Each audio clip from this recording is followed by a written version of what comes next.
जय श्री राम दोस्तों, कैसे हैं आप सब? हो सब अच्छे होंगे। आज हम बात करने वाले हैं कंगो मूवी के बारे में।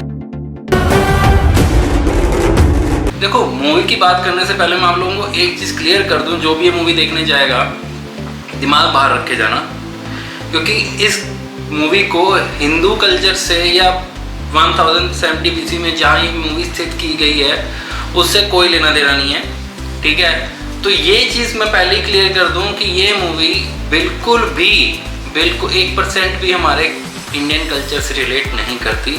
एक फिक्शनल स्टोरी है, क्योंकि 1070 BC में जहाँ ये मूवी स्थित की गई है वो मूवी जो है वो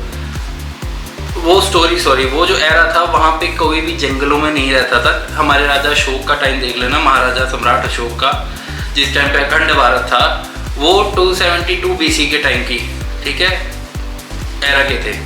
तो ये स्टोरी बिल्कुल ही उल्टा है। ये एक वामपंथी विचारधारा से रिलेट करके जो क्रिश्चियंस और ये जो लोग हमारे बारे में आइडियोलॉजी रखते हैं कि हम ऐसे थे, इंडियन ट्राइब्स ऐसे थे, तो उस हिसाब से ये मूवी स्थित रखी गई है। तो माइंड से ये चीज़ निकाल देना, स्टोरी पे बिल्कुल भी कंसंट्रेट मत करना, इंडियन कल्चर से रिलेट करने की 1% कोशिश मत करना। ये टोटली जो स्टोरी डिपेंडेंट आइडियोलॉजी है वो क्रिश्चियन आइडियोलॉजी के हिसाब से है, जो लोग हमारे बारे में सोचते हैं कि हम ऐसे थे। So forget about that. क्योंकि अब हम बात करते हैं, क्योंकि इन्होंने पहली बात बताऊंगी, इन्होंने इंसल्ट ही की है हमारे इंडियन कल्चर की मूवी में। हमारा इंडियन कल्चर कभी ऐसा था ही नहीं नरभक्षियों का, ठीक है। हम 1 BC या 2 BC की बात नहीं कर रहे हैं। ये एरा जो इन्होंने दिखाया उस टाइम पे राजा महाराजा थे, ठीक है। और दूसरी बात थी कि इन्होंने जो चीज़ दिखाई है कि जो हम हमारे कबीले भी थे, तो वो भी कबीले जो होते थे वो आपस में नहीं लड़ते थे, वो दूसरों से लड़ते थे। जो उनके कबीले में आते थे उनमें आपसी एकता खूब थी। तो ये चीज़ें जो उन्होंने दिखाई हैं, एक आइडियोलॉजी उनकी है, ये हमारी इंडियन आइडियोलॉजी से बिल्कुल भी रिलेट नहीं करती।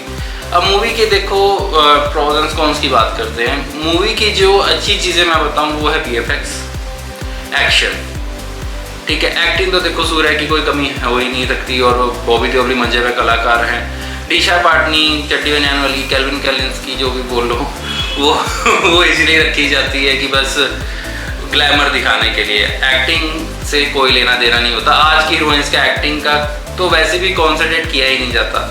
वो कितना बॉडी शो ऑफ कर सकती है, जस्ट रिलेट उससे चीज़ करती है ग्लैमर डालने के लिए कि पब्लिक अट्रैक्ट हो, नथिंग एल्स।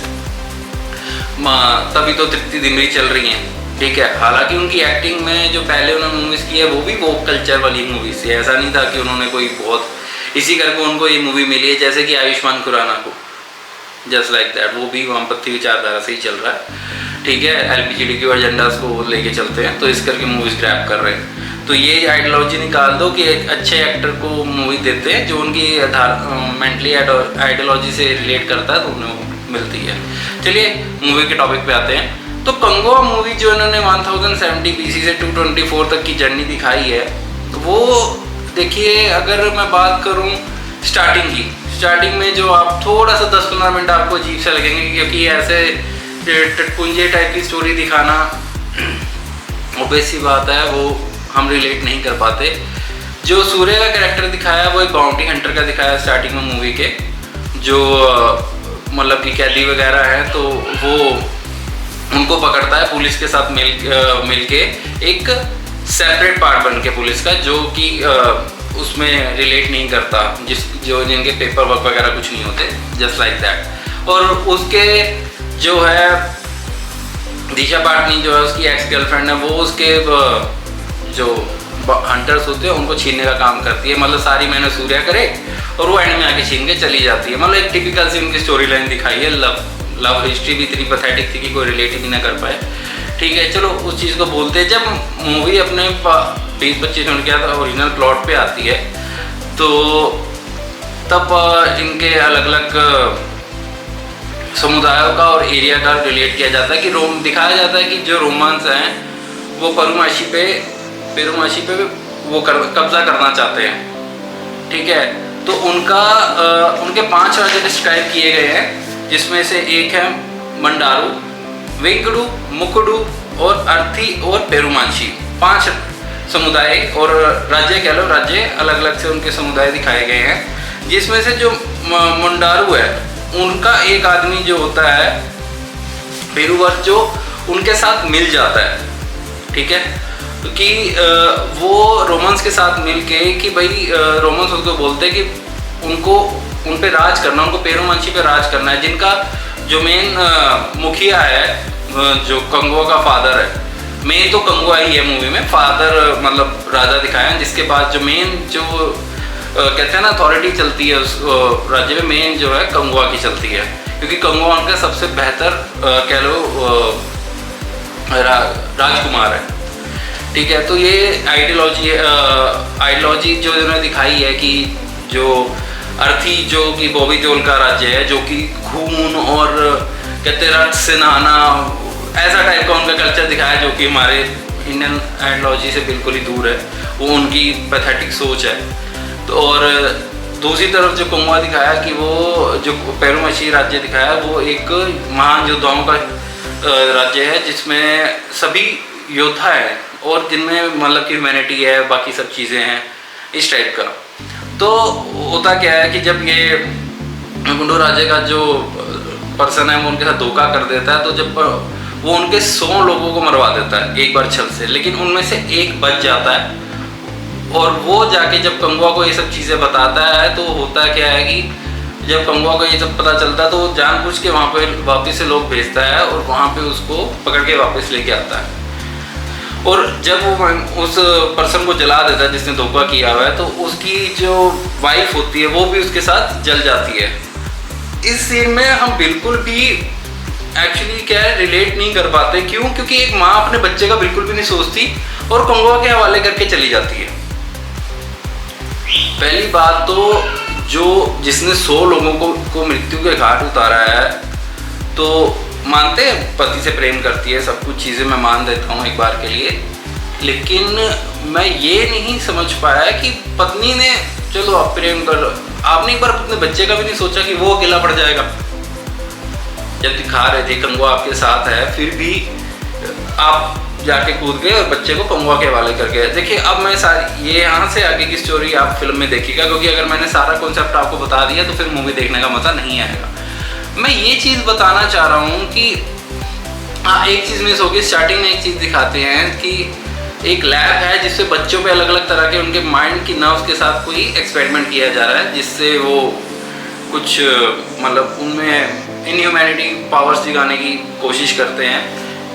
तो वो चीज़ के ऊपर वो दिखाया गया है। बाकी मैं एक चीज़ बोलूँगा, जो बॉबी देओल का कैरेक्टर दिखाया है वो टोटली वेस्ट किया है, मजा हुआ कलाकार है। हालांकि मैं लॉर्ड बॉबी वर्ड पसंद नहीं करता, आप किसी के साथ भी लॉर्ड जोड़ देते हैं कुछ भी, ठीक है। वो एक और कहते हैं ना एक चल रहा है कि भाई किसी के साथ कोई, जैसे साउथ में सबके साथ कोई स्टाइलिश स्टार लगा देता है लोगों, कोई मेगा सुपरस्टार जैसे चिरंजीवी जी हैं, इस टाइप का लॉर्ड बॉबी इन्होंने क्रिएट कर दिया।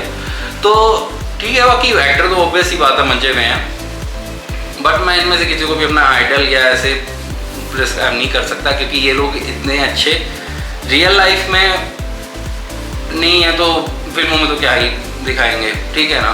तो उन चीज़ों से मैं रिलेट नहीं करता। लेकिन अगर बात करें तो एज ए एक्टर उनको वेस्ट किया गया। वो बहुत ही मंजे हुए एक्टर हैं, पूरी मूवी में उनको मेरे हिसाब से उसके जगह उनको किसी और को भी ले सकते थे, मे भी शायद उनकी ऑडियंस को ग्रैब करने का, लेकिन वो भी शायद पसंद नहीं करेंगे, क्योंकि मेरे को वो कैरेक्टर भा ही नहीं पाया। और मूवी टोटली इमोशनल कॉन्टैक्ट बनाने में फेल होती है। मूवी का मेन फोकस जो है वीएफएक्स, जो इनकी एक गुड टर्म है वो है वीएफएक्स, और जो दूसरा एक्शन, इन दोनों पॉइंट पे मूवी अपना खरा उतरती है, ठीक है। कई जगह ओवर हाइप लगता है, लेकिन ठीक है, वो हम डाइजेस्ट कर सकते हैं, वो एक अपनी इनकी लगा चलती है अलग से, तो वो चीज़ ठीक है, वो हम एक बार के लिए हजम कर लेते हैं बस। जो लेकिन इन्होंने इंडियन कल्चर से चीज़ जोड़ने की कोशिश की है, उसको मैं टोटली डिनाई करता हूँ, क्योंकि वो बिल्कुल भी ऑथेंटिकेट नहीं करती है। तो इन चीज़ों को भूल जाओ। मूवी को अगर देखने जाना, वन टाइम वॉच है, एक्शन और वीएफएक्स के लिए आप इसको देखने जा सकते हो। स्टोरी बिल्कुल रिलेट नहीं करती, ठीक है, तो और इमोशनल कॉन्टैक्ट तो बिल्कुल भी नहीं बना पाती। वन टाइम वॉच है, जाके देख के आ सकते हो। बाकी ये नहीं कहूँगा, बेकार नहीं बोलूँगा, as a film not as a ideology जो उन्होंने दिखाई है हमारी इंडियन कल्चर से रिलेट करने के लिए कोशिश की है, वो ऑब्वियस ही बात है क्रिश्चियन कल्चर को फॉलो कर रहे हैं, तो वो हमारी रियल वैल्यू दिखा नहीं पाएंगे। हालांकि मूवी के एंड में दिखाया कि इसका सेकंड पार्ट आएगा, देखते हैं उसमें कुछ दिमाग यूज़ करते हैं तो। बाकी मुझे नहीं लगता वो ऐसा कुछ कर पाएंगे। मूवी अपने मेन प्लॉट पे अगले उसमें आएगी, ये सिर्फ एक स्टार्टअप था मूवी का, बस जो उन्होंने स्टोरी डिस्क्राइब करनी थी हमें। अब मेन जो होगा वो अगले पार्ट में होगा। ओवरऑल कहूँगा वन टाइम वॉच है, जाओ देख सकते हो, बस बुद्धि को स्टोरी से रिलेट करने के लिए रोकना, ठीक है। माइंड से मत सोच रहे इस मूवी के बारे में, एज एक्शन और VFX के हिसाब से आप देख के आ सकते हो मूवी को, उसी के लिए ये मूवी है। और हाँ, मैं ज़्यादा तो नहीं, 10 में से 5 स्टार्स इस मूवी को दे सकता हूँ, उससे ज़्यादा नहीं। और बाकी बात करें कि सूर्या की एक्टिंग या बाकी की एक्टिंग की, बस सूर्या की ही मेरे को ज़्यादा एक्टिंग अच्छी लगी है मूवी में। ऑब्वियस सी बात है, मजा वाला गाने सुनने लायक नहीं है हिंदी डब में। एक जो अग्नि सॉन्ग है वो अच्छा है, उसमें डांस भी अच्छा है। बाकी मूवी ओवरऑल ओके है, तो जाइए देख के आइए, मुझे भी बताइएगा कि आपको ये मूवी कैसे लगी। और लाइक एंड सब्सक्राइब किए बिना बिल्कुल भी मत जाना, वो बहुत ज़रूरी है, तभी हम मोटिवेट होंगे ये वीडियो वगैरह बनाने के लिए, तभी आपको सच्चाई बता पाएंगे, वरना मेरे भी मोटिवेशन कहाँ से आएगा अगर आप लोग सब्सक्राइब या लाइक नहीं करके जाएंगे। पूरी वीडियो देखा कीजिए, मानता हूँ कि टाइम बहुत कम है, आजकल सारे अपनी लाइफ में बिजी हैं, लेकिन 5-6 मिनट निकाल के पूरी वीडियो देखा कीजिए, तभी आपको एक्चुअल स्टोरी का पता लगेगा। बाकी रिव्यू कैसा लगा ज़रूर बताना, मिलते हैं अगली वीडियो में। जय श्री राम।